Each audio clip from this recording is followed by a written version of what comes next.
Hello, my royal lovelies. Welcome back to the channel, and as always, welcome to my home. In today's video, I want to talk about Holyrood Week. So I'm currently making this video right in the middle of Holyrood Week, so we haven't sort of got the full conclusion, but I want to talk about what it is, what the sovereign's role is, and the Queen and the wider royal family.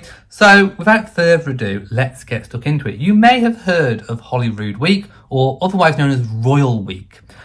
So it's all to do with Scotland, and of course the British sovereign is also the sovereign of Scotland. So if you didn't know, the UK is made up of Scotland, England, Wales and Northern Ireland, and the sovereign is sovereign of all of them. We had an Act of Union where the crowns were kind of all joined up, and Royal Week or Holyrood Week is that time, that one time in the year where there can be a specific focus on Scotland. So the monarch, has a long-standing affection, and the whole royal family affection with Scotland. There are duties, engagements, visits all the way through the year. So it's not just 1 week that's just set aside for Scotland. Scotland gets lots of royal attention, but this is one, set aside time when it really gets that focus. So there are engagements, political, non-political, garden parties, investitures, and a week-long stay at the Palace of Holyrood House, which is the official residence of the monarch in Scotland, which is based in Edinburgh. It's also the start of the royal season ending, the summer season. So previously we've had Royal Ascot, we've got Wimbledon on, we've had the Japanese state visit. So any state visits that are likely to happen normally happen at the same time the Japanese state visit did.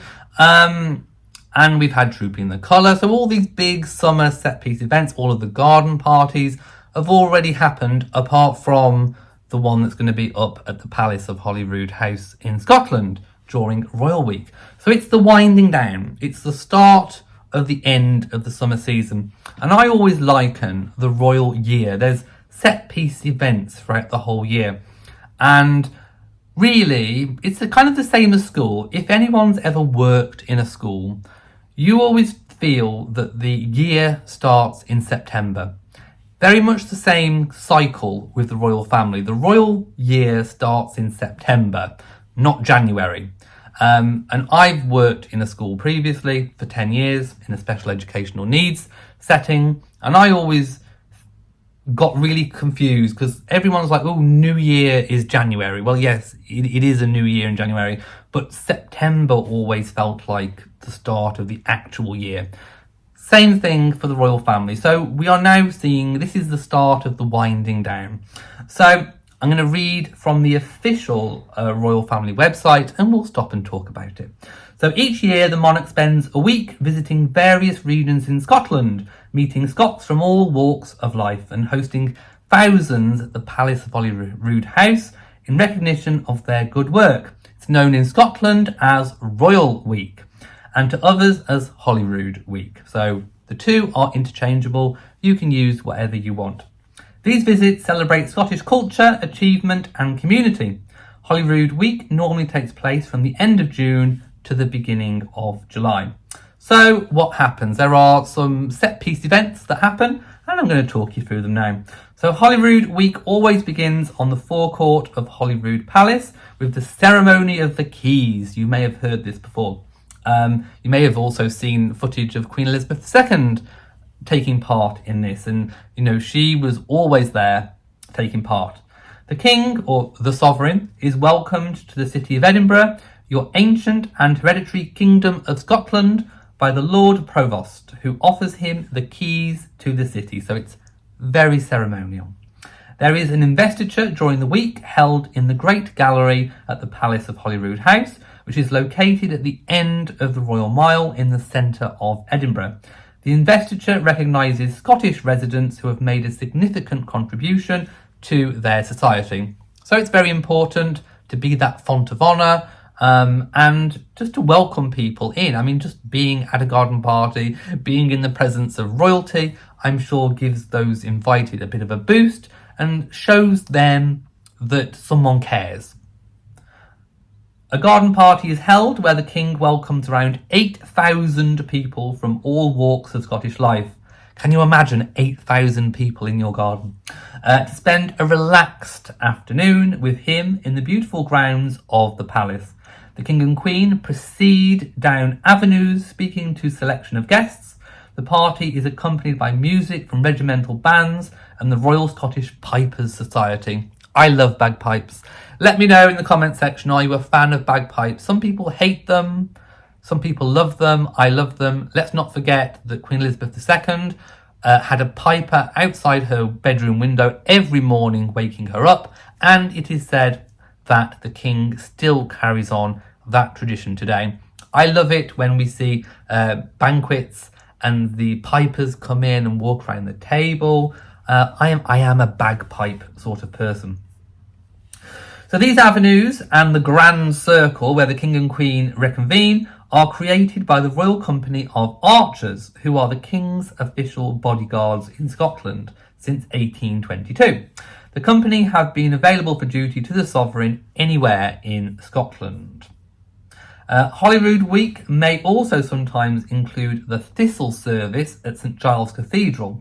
So the Order of the Thistle is the Scottish equivalent of the Order of the Garter, which we've seen Garter Day as well, another summer event. It was announced that the Queen had been appointed to the Order of the Thistle in June 2023. So what else does the King do during Holyrood Week? Apart from these regular engagements, the King also undertakes a number of regional Scottish engagements which vary from year to year. So like I said, it's a big old focus on Scotland. So this year, His Majesty met service chiefs before receiving a royal salute and inspecting the Balaclava Company 5 Scots Guard of Honour. I'll include some photos. Later, the King held an investiture at the Palace of Holyrood House, whilst the Queen hosted a reception to celebrate those who work to promote Scottish literacy. As an avid reader, Her Majesty has a strong interest in highlighting the importance of literacy and has long been recognised as a supporter of literacy in the UK and internationally. At the Palace, the Queen met bookshop owners, and Her Majesty also spoke to the Scottish Book Trust, a charity that worked to promote reading as a way to inspire creativity. The Duke and Duchess of Edinburgh were also in attendance, joining the King and the Queen as they hosted a garden party. So the guests were invited who have made a significant contribution to Scottish life. Also in attendance, as I've said before, were the Company of Archers. And this is kind of where we're up to at the moment. So Holyrood Week is not actually over. So I will talk more about this next week as well. So after this, it is pretty much over for the royal calendar. There may be a few engagements here and there, but the King and the Queen will eventually, I think they pop back down to London first, but they will make their way back up to Scotland, ready for the start of their summer holiday. So like the Queen, they will be spending the majority of it up in Scotland at Balmoral. We believe that they will be they'll probably stay a little bit, maybe the first week in Balmoral Castle itself, but then they will go to their Birkhall home, which is just a short distance away from the palace. It's on the Balmoral estate, used to belong to the Queen Mother, and that is where they will be staying. They prefer, it's more homely, basically.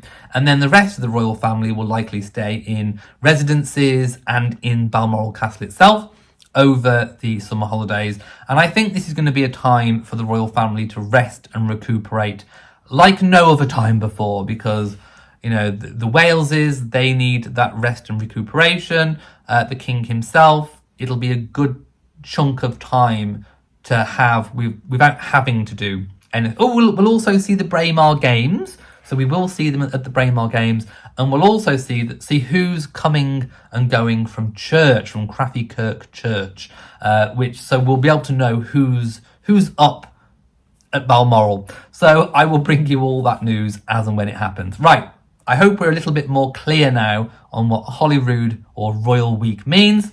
Thank you for watching this video. If you've enjoyed it, please give it a big old thumbs up. Don't forget to share on social media, and of course do hit that bell so that you know whenever I upload a new video. So from me, until next time, to you all, and goodbye.